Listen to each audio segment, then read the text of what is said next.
right? Let's say I'm the E-man, right? Now I'm working on ignorance. I'm not working on knowledge, right? I'm assuming all these people money is halal because I'm giving you a good opinion, so I'm taking it. You know what I'm saying? Now I don't know. Hey, I'm assuming this money is halal. I'm telling the member, I'm sure all your money is halal. I'm giving a good opinion. I'm taking everything. Give me the money. We're gonna build with it. That's what I'm saying. It's like it can be done if you compromising on principles. Of course. All right, let me tell you. Like I was saying, it's difficult when you're not compromising on principles. We had a system like that in the Dawah Center on Tennessee Avenue, right? With members, it was 10 of us. We was paying a certain amount. I was paying $40 a week. It was 10 of us that was paying $40 a week to keep this building on because we couldn't depend on the members to pay it. Because whenever we asked for money, they was just, you know why? Because they would have the mentality that if this place goes down, I'll go right up the street to the next one. At the end of the day, right, if I'm the E-man, whoever got a job will contribute, unless you can't come here. I'm telling you, I would be that guy. I would be that dude. See, I just can't accept that everybody working, that you work 16-hour shifts. But all of these things, luxuries in life, you can afford. But when it comes to this basic, simple thing, you can't afford that. But that's I don't accept that. That's what people working for, though. They're working for comfort. That's at the end of the day. That's what I'm saying. This is a necessity right here. Yeah. This building and this community is a necessity. This is gonna be the message every week. But there's a mentality when our people, we ain't gonna realize something till it's gone. Like, all right. Like, people ain't gonna realize the importance of the masjid until it's actually gone. I keep bringing up. Now then they'll respond. I keep bringing up. You know what I mean? Like, we had a repair project at the masjid that it didn't nobody responded until it was a hole in the ceiling, and they got tired of looking at it. I got a project going on right now. I've been working on. It's a small little voodoo station area. It's been going on for like a year. This should have been done. Yeah. But I just got like, man, listen. When you get tired of seeing it, you'll do something. Cause I'm tired of doing all this, man, fire and brimstone just for $100. You know what I mean? I don't have the energy no more, man. It's too much.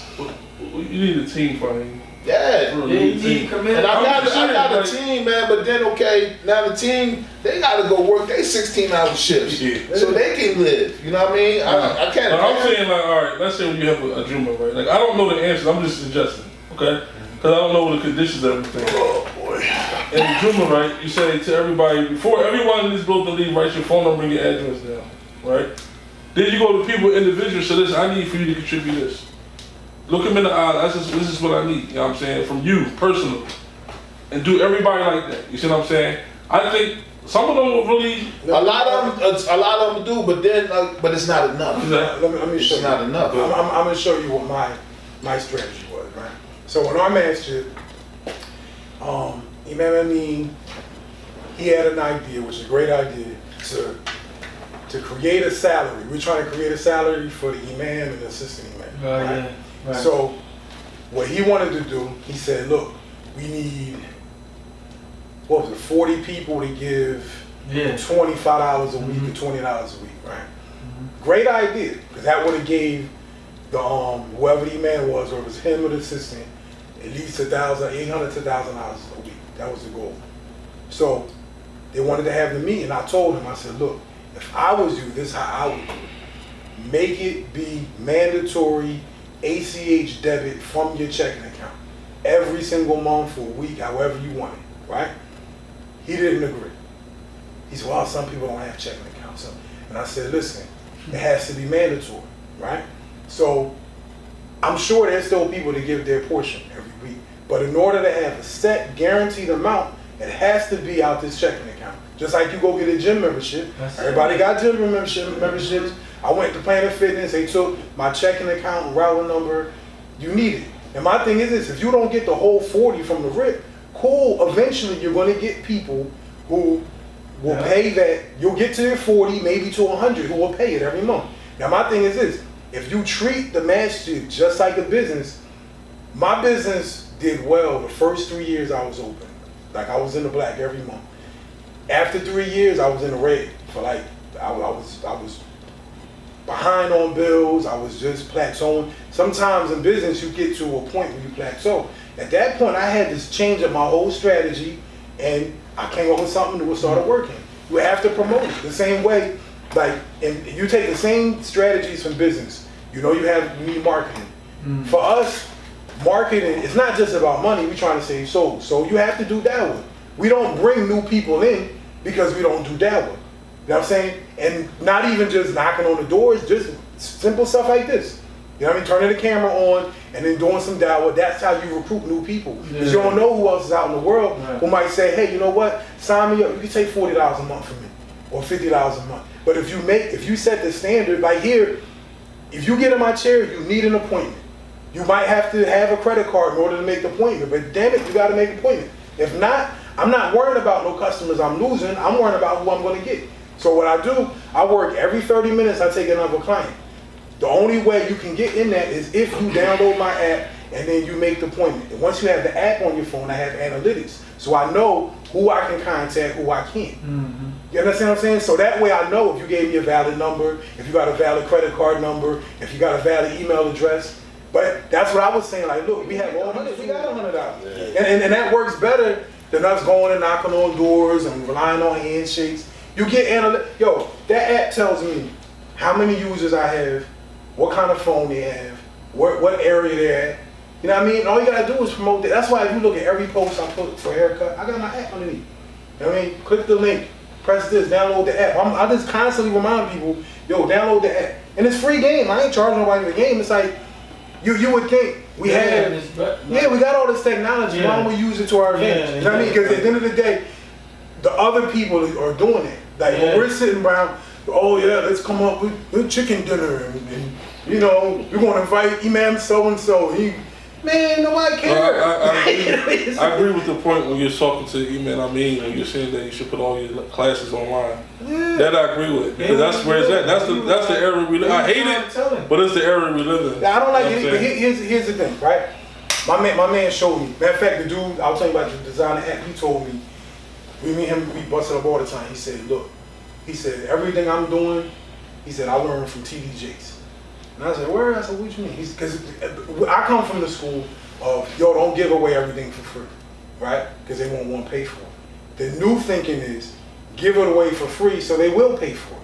So TD Jakes, when he writes a new book, his new book comes out, and his book and his lecture series is nothing but a series of lectures that he gave in church. And he live stream them, but you can't record it. It's just live stream. You can see him, you can watch it. Most people aren't retaining all the information. He records it, then later on, he puts it out as a not a DVD, but like, you have to put in the key and pay to stream the information. Right. And then once you pay the $200 or whatever that he wants from you, you got access to his whole catalog. That's what we were saying. Yeah, that's what I'm trying to tell. Not just Haneef, but all the imams. Like y'all sitting here saying like that's the new way of the world, man. All these women that's on Instagram and Instagram thoughts, that's what they're doing. You could go to their pages and you look, they got links to their website and private videos, pay $40 a month. You get all the shaping you want. Like that's the whole game now. Like everything is live streaming, YouTube, internet. We sitting there. We looking at all the wrong dumbs. We looking at funny stuff and comedians and whatnot. Like we gotta use this stuff to our advantage. Come and tell me, y'all gotta listen to the younger generation. The two boys that just actually left. That's what they was actually saying, right? They said that our imams don't listen to nothing we say. Nothing. They talking about their imams. Yeah, they said I listen to the young people. They just gonna be having, they don't be having nothing to say. No, I mean, not our young people. They were saying they were saying that the majority of the imams, the masjid that they go to, the imams just talk about, Allah, the Prophet, and they don't speak about nothing current. They not bringing that. That's what they supposed to do though. Like, for real. That's what they supposed to do. And they like, that ain't none of the minor issues we going through. Yeah. They supposed to talk about law in the Masjid though. Like I know young people a lot of times don't understand that, but they do have to do that. No, the guy wasn't saying that he don't want to hear about it. He's saying, one, this is everybody complain. Nobody got nothing going on outside of Juma. Yeah, that was his first thing. Second thing, he said when he does go to Juma, he said he feels like it's a shakedown because all they're talking about, whatever, even the advice that they're giving from Quran and Hadith always relates back to them putting money in the bucket. Oh, And that's what he was complaining. He said he couldn't learn fiqh. He can't learn any. He said that's why he enjoyed going to their masjid when it was open because they were actually in there teaching every day. But and that's the reality. Now, so I said to him, I said, how come you don't go to Masjid Muhammad then? He said, you know, I don't know. You're right.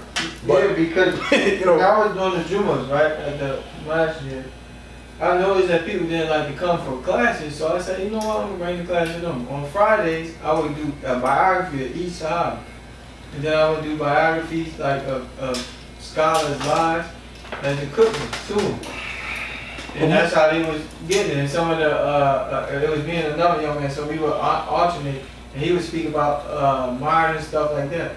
So it was like balance. He would speak about modern stuff, and I would speak about like Sahabas and how like some of the issues they went through, how they dealt with it, and how some of the issues we deal with dealing with it like that. So it was like that. But most masjids, right? The masjid that he said he go to that teach fiqh and all that, I guarantee you that they ain't worried about bills. I guarantee you that. They not. He's right. No, most masjids is worried about bills like we worry about paying our bills at home. You see what I'm saying? So they have to focus on that. But you know why? You know why most our masjids is doing it? Because most our masjids are getting ran by people who don't understand how to do business. It always comes to that. That's why I keep saying the same thing over and over again. If you in your own house, you don't know how to not manage your personal business. If you don't know how to grow your money, then how are you going to run the community's money and grow? It's always tough because we do have some masters, African American masters that don't like, that do have some business-minded people who run things. And there's always a conflict between the imam and the board. They can't keep an imam. There's always something. There's always something, man. They have their ideas about this or that. Then there's a power struggle. Yeah. Who should have most of the power here? Is it the board members? And their argument is, hey, look, we're paying for everything, and we're actually paying you the way they see it. Far from the money they collecting is going towards him. And he, I guess he's just this person sitting there with knowledge of the religion, and he's able to see where they're corrupt and what they're doing. But, he's pretty much powerless to do anything because, he doesn't have real power. He's just basically you just there to be the figurehead on Friday, lead the prayers, and give quotas. I know that. It's like an American style democracy or corporation type thing. Exactly what you're saying, because I used to know the imam at a particular master in Atlantic City, and they had a short account. He's got like a board, right? So they said, listen, you can be the imam in this Atlantic City, right? But you can't talk about gambling. You can't talk about liquor. You can't talk about drinking. So you can't be any man. What do you mean you can't talk about liquor? Because in Atlantic City, a lot of those foreigners, guys, some of them Indians and stuff, they work in the casino. So it's a big part of the country. So they don't want the imam talking about y'all working in these casinos is haram. You get out of roll right out there. So I don't care what. First of all, the public don't know that, but the imam knows that. So he don't even get it. You couldn't give me $100 grand to get a ticket. I remember in the 90s when we used to complain that the scholars for dollars in Saudi was paid by the government, so they wouldn't talk about certain things. They wouldn't criticize the government. So you're saying that mentality is over here now? Yeah, man, that's it's been here. Yeah. That's everywhere, man. You don't never know that. But see, that's the thing though. If they pay me $1,000 to be the imam, eventually I'm gonna get comfortable.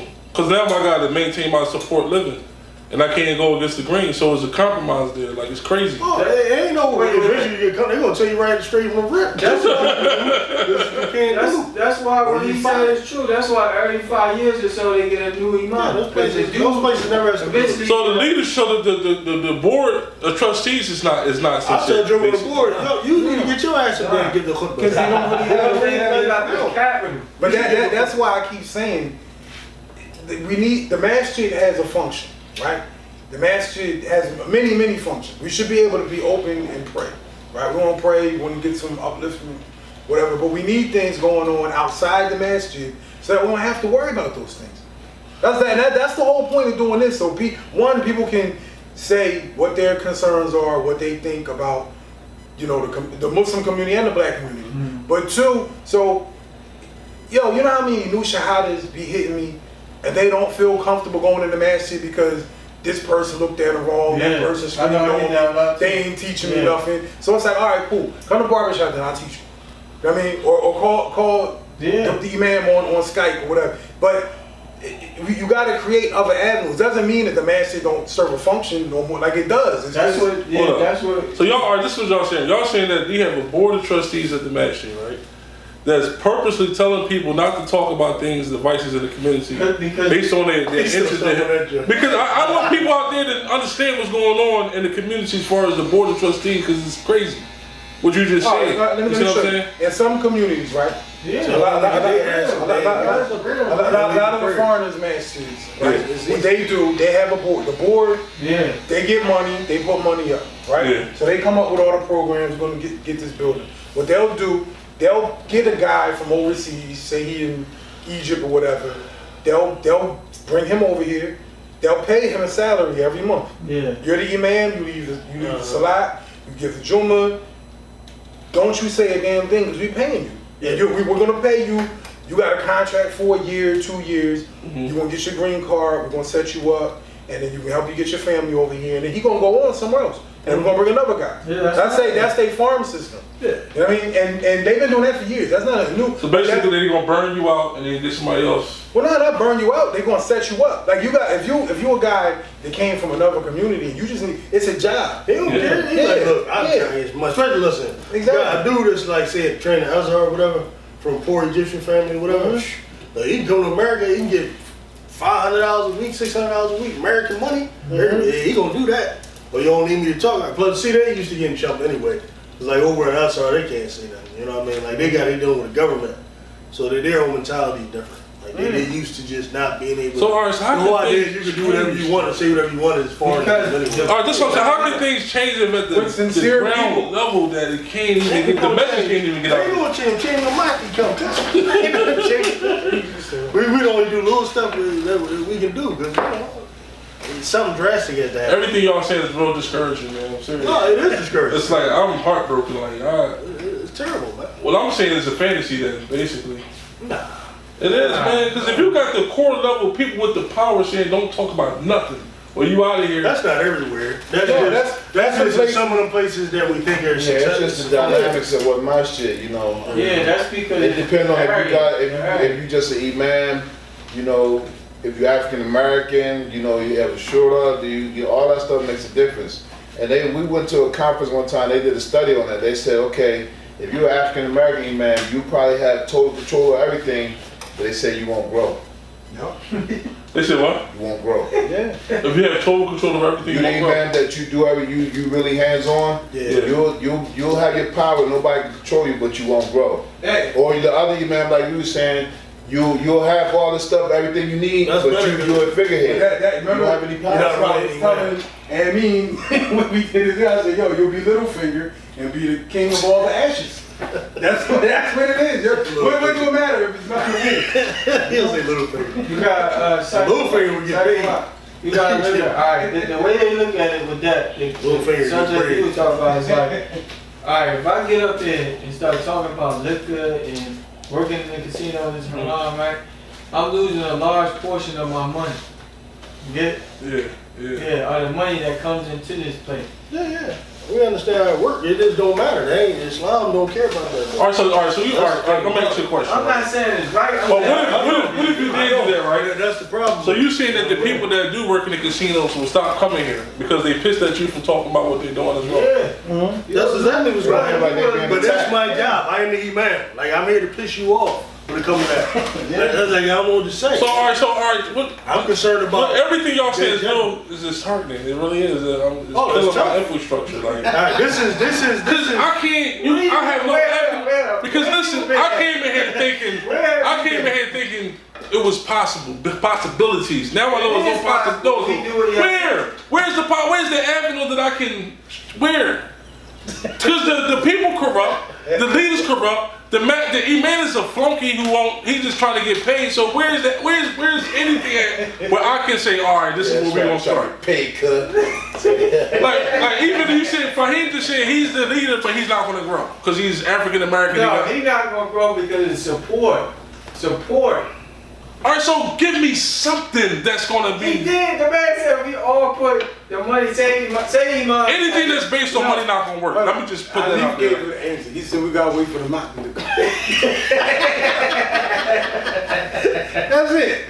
You know? I'm serious. Like, Man, wait. I had hope before, man. Y'all just killed my hope. No, Like, keep the hope, man. Keep the hope, man. no, man, you killed my hope, man. I'm done. I'm gonna go in the house, close my door, and shut my window. Well, all right. Cool. The thing We is, get like, closer to the hour, so that might be. the thing is, like, this is the reality that we have to deal with. How else we gonna address the issues? You rather just. I think the where it first was? thing that we need to do, right, is dismember the leadership. You have to do that. That's number one. No, man, you talking I'm about serious. I'm dead serious. Like Like, what they live on? I'm serious. I'm saying right. The mafia survived with. I said, you didn't realize you one of the leaders, right? No, but he's by himself though. He's not a board. You see what I'm saying? I'm talking about the board of trustees. We gotta dismember that. We gotta preach against that. We gotta call that the lie. They got money and they call cops. They got money and they call cops. We gotta. I'm saying. This is what I'm saying. Right. My rhetoric from now on is leadership is Delilah. That's just the bottom line. That board of trustees that got to be dismantled. Simple as that, because it's like this Game of Thrones, like you gonna get destroyed. It's gonna be the red wedding out this joint. You try to compromise everything like that. Ned Stark got killed the first episode. Like you can't be cool with everybody now. No, seriously. In Game of Thrones, the harshest dude wins. So therefore, you got to sneaky. Wait, hold up. Imam Faheem is the imam. No, he's not. He's not a board of but he's the one. He's the loser. In what I'm saying though, he's the power soul, and he gonna be destroyed by other things. He get undermined by his own people. I'm saying. I'm saying. Listen, what I'm saying. The people who come to the masjid, The noble king. with suits and sit around the table, right? They sit around the table and they make these decisions. He's talking about like, don't talk about it. They have to be dismantled. Because they're the problem. Because they're the pipeline. Because the message has to disseminate to the people that it won't if they keep. That's shaitanic. That's nothing but shaitan. Everything you just said. The people is not. They're not acceptable because they ignorant. The leadership, that's the board of trustees, is the problem in the whole scenario. They are King's Landing. They have to be dismembered. I'm sorry. All right, so then what about the case when there is no board and you have a dictator? A dictator's cool to me, you know what I'm saying? Because no, I'm saying one man can get overthrown, you see what I'm saying, by a group. But if you got a group of people and they all got money backing them, you can't get around that.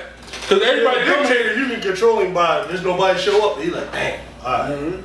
and you can possibly talk to him and make him feel He bad. started compromise. You can talk to him and make him feel bad. Seriously, you can talk to a dictator and make him feel bad because he's a human being. A board of trustees, you can't do that because they all got money, and their money is their motivation.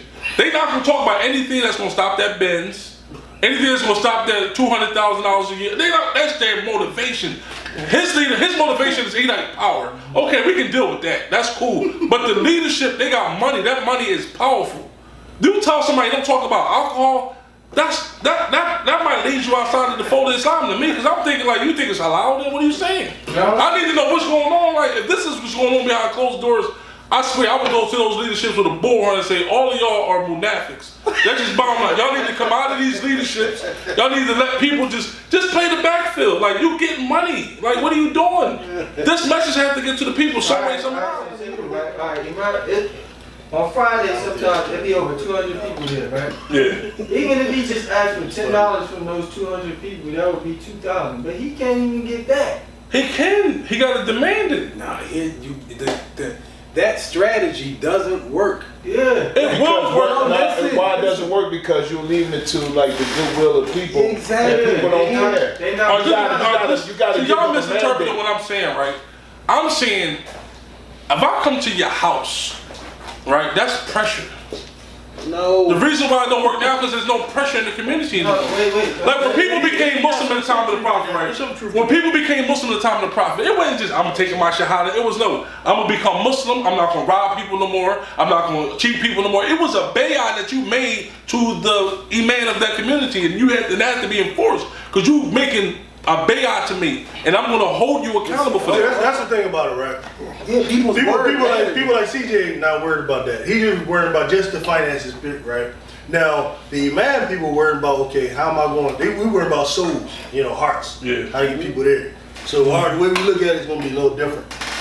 Like, I do believe there is some truth to what you're saying. The imam does have to it ain't necessarily gotta be the imam, but whoever is like kind of with the match, the imam and his close, associate helpers, the team of whoever's running the masjid.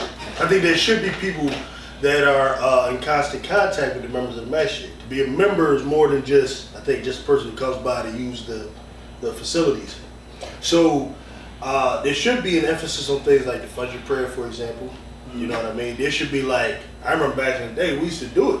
Like we would call each other up. You up? You know what I'm saying? We go pick each other up, stuff like that. You can have like a van to go pick people up, and bring people to the masjid. I think those things have to be like the focus, even if something like that, the financial thing is going to work. But that's because why you gotta show that you're really serious. Yeah.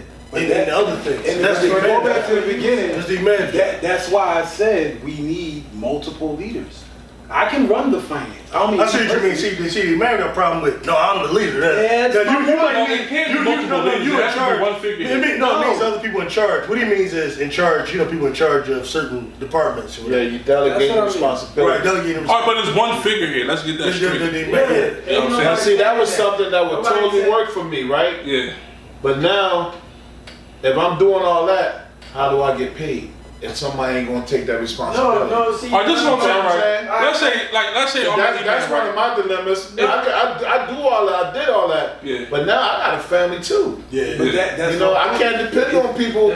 That's what he said about the money. I'm saying, right, if I'm the imam in the magistrate, I call it a team of 50. Right? These 50 are the most intimidating brothers in this magistrate.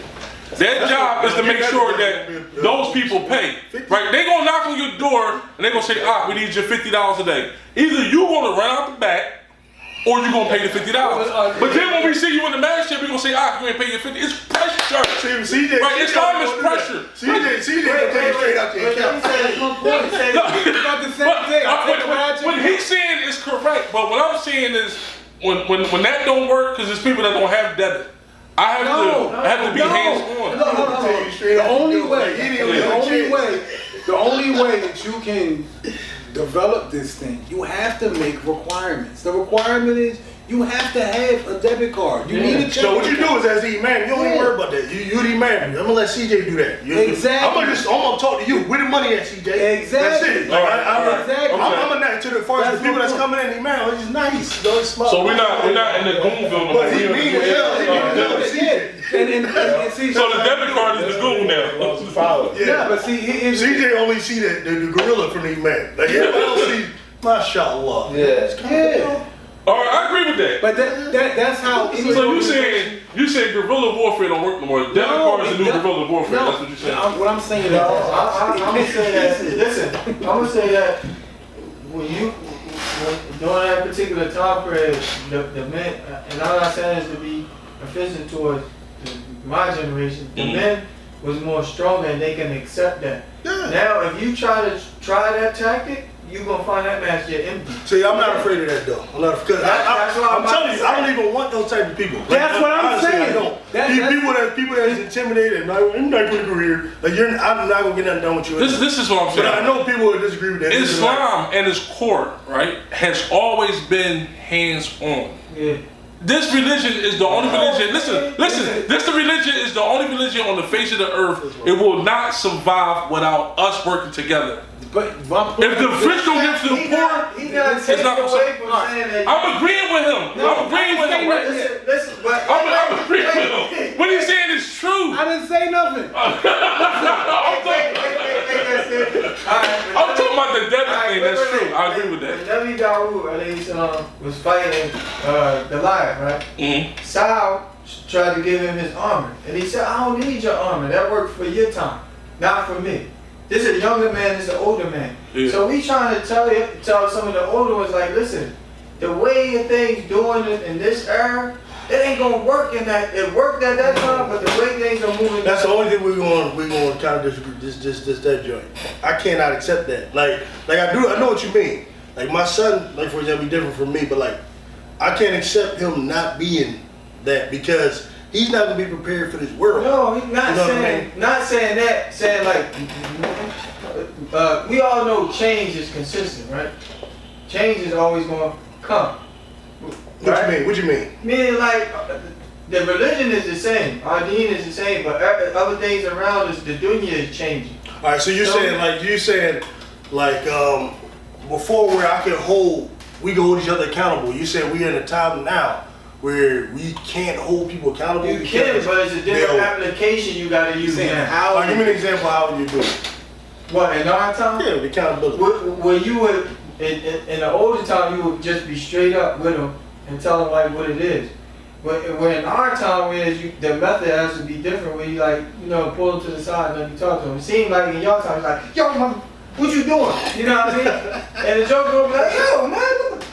All right, listen. I see what you're saying, but I believe that works because I think that's more so product of not knowing each other. I believe it's more of a product of not knowing each other. That's why I think that comes from. I don't think that's more like they're weaker. I think it's like I don't know you. Like somebody who don't know you can't just talk to you in any kind of way. I think and naturally you'll kind of get to that once you got kids, right? Your kids, can you apply the same thing from when you was growing up to your kids? Yeah, did that same method work? No doubt about it. It still works? Yeah. It works, but then they got to see it from somewhere else. Like say, for instance, if I teach my sons like that, when I send them with Imam Haneef, they already know what to expect. So they ain't going to cower. They're going to be like, okay, there's respect to this man because that's what they learned.